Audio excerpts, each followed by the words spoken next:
In this episode, we take a look at one of my favorite decks of 2018 in more detail, give you a chance to win both variants of that deck, and announce the winner of the IZO Playing Cards. All that coming up next.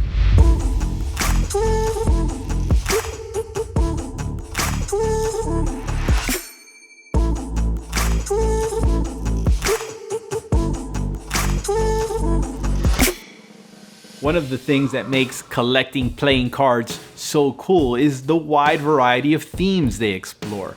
I mean, they're decks that satisfy function over form, like those built specifically for Magic and cardistry, for instance. And then there are the decks that emphasize form over function, like the luxury decks built for collectors to proudly display. And then there are decks that are expressly created to explore a given theme to its fullest and most satisfying end.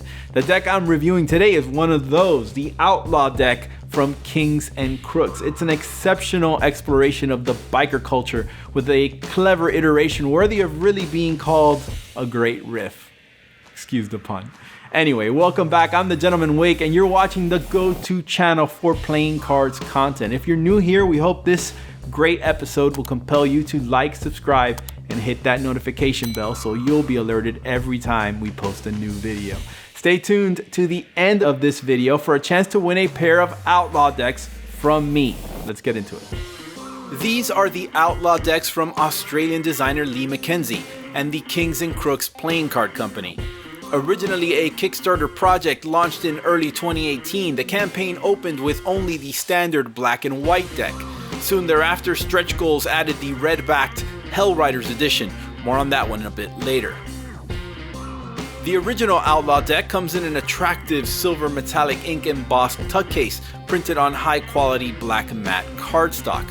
The design is fantastic and features artwork made to mimic the Motor Club style patches traditionally found on biker jackets. The central figure is a modern riff on the pirate flag mainstay, the traditional Jolly Roger skull and bones.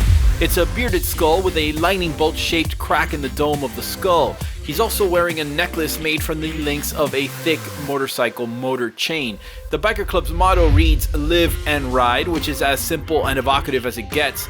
The tuck also announces that it's custom built. The sides and bottom of the tuck box reiterate the designer, producer, and that the deck was printed in the USA. Printing was handled by the United States Playing Card Company. The back of the tuck case is a near accurate representation of the card backs. More on the differences a little later. The tuck flap is held closed by a custom black and silver foil seal.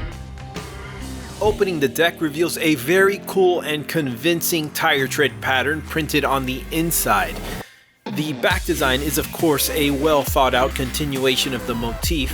There are more thunderclap skull heads, this time with wrenches crossed behind them instead of bones. There's a front-facing silhouette of a motor engine, the deck's name, and another ring of motor chains. The deck includes some copy that actually makes the back design one way, reading "Live Free" in one orientation and "Ride Hard" in the other. The sides also include some spade pip-like forms with a skeletal hand and more one-way copy, the words "Rise and Defy." The Outlaw decks were successfully funded via Kickstarter in January of 2018, with the decks finally arriving in the hands of backers in late November, early December, although they had been originally slated for May fulfillment. The long delay had to do with several issues, including USPCC delays out of McKenzie's control. One other interesting reason adding to the delay was a bit of controversy surrounding the artwork. It seems the USPCC deemed some of it to be objectionable or offensive, specifically the inclusion of a bird. Not the avian kind, if you catch my meaning. The original Joker card had the Biker King flipping off an unseen spectator as he revved his chopper away. Additionally, the original back design of the cards was altered as well. The tuck box, which was printed by San Diego-based Clove Street Press and therefore not subject to the bicycle censorship, includes the original unaltered design, which shows a couple of skeletal hands with extended middle fingers. Designer Lee McKenzie recovered from the censorship setback well enough, offering his backers some options to vote on and eventually replacing the gesture in question with a closed fist swinging a chain Ghost Rider style. Just to be sure, fans and backers of the deck still got to witness the original Biker King in his full bird flipping glory. McKenzie included a large die cut sticker of the unaltered artwork with qualifying orders.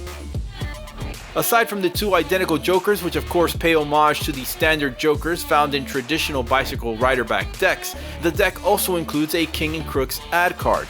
The ad card depicts a grungy image of red vertical stripes reminiscent of the American flag, layered over a black and white picture of a biker gang rumbling down a dirt road.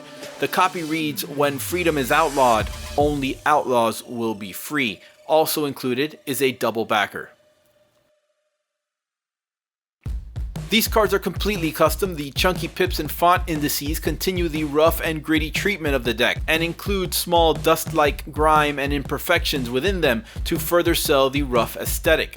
The Ace of Spades once again features the biker patch design seen on the box. It's one of my favorite Ace of Spades in recent memory and worthy of a spot on a top 10 ace list. Let me know in a comment below if you'd like to see a video covering those. The court cards, however, are my absolute favorite aspect of the deck. Rough and tumble biker gang versions of the bicycle standard courts we've all grown accustomed to. Swords are here replaced with machetes and bowie knives. Staffs are removed in favor of sickles or spiked baseball bats. Some of my absolute favorite choices include the wilting rose on the Queen of Hearts, the Queen of Clubs signing the devil horns with her hand, the Jack of Spades sparking a cigar, and my favorite, a reinterpretation of the Suicide King. The King of Hearts might actually be threatening to pull the trigger. I love the red bandana and the tattoo forearms as well. The Hellrider edition of the deck includes most of the original artwork with some very notable changes. The tug box is embossed black ink on premium cardstock. The background has been treated to appear weathered and worn. The back of the box includes the back design in red, a promise of the contents inside. The inside of the box features an American flag pattern instead of the tire tread found on the regular edition. The deck itself has a soft red to crimson gradient on the back design and once again features heavy yellowing and grunge effects that give the deck a worn look. Every card in the deck includes a different weathering and staining pattern, which I typically like, but I must say that the overall effect is a bit too pronounced in my opinion. I think it could have been 30 to 40% less weathering and still just as effective, as it is they give more of a Western vibe, anachronistic to the biker motif rather than a vintage feel. The Jokers are a bit different. They swap out the chain-wielding king for a skull-faced rider flashing devil horns. The ad cards are included here as well, except the ad card promotes a web link that hints to a secret functionality of the Hellrider deck, a marking system. The Kickstarter campaign originally claimed the markings were hard to decipher, yet easy to read once the secret was uncovered, claiming that they were easily seen even from dealing distance. However, I found the markings to be a little labor intensive, especially to anyone with less than stellar vision like myself.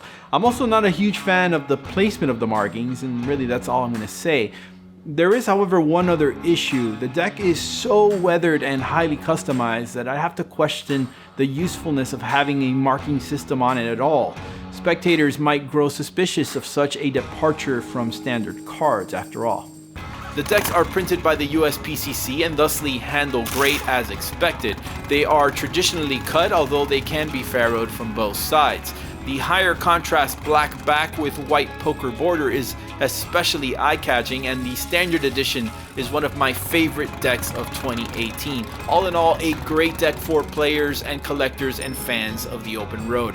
There was also a pretty cool dealer coin that I added to my collection. In fact, let me know in a comment below if you guys are interested in seeing my dealer coin and card guard collection. Both Outlaw decks are still available at kingsandcrooks.com, but if you want a chance to win a set of the standard and Hellrider editions from me, here's what you gotta do. 1. Like this video. 2. Be a subscriber to this channel. And 3. Comment below and let me know what motif or theme you'd most like to see explored on a deck of cards. A big thank you to Lee McKenzie and Kings and Crooks for sending me these decks to give away to you, and also I want to congratulate Elijah Myers on winning the IZO Playing Cards. Contact me, Elijah, to claim your prize. A warm thank you to all of my patrons for their gracious contributions, and another warm thank you to you for watching. I've been the Gentleman Wake. To see another deck with a theme I love, click here. Also, click here if you haven't subscribed. See you next time.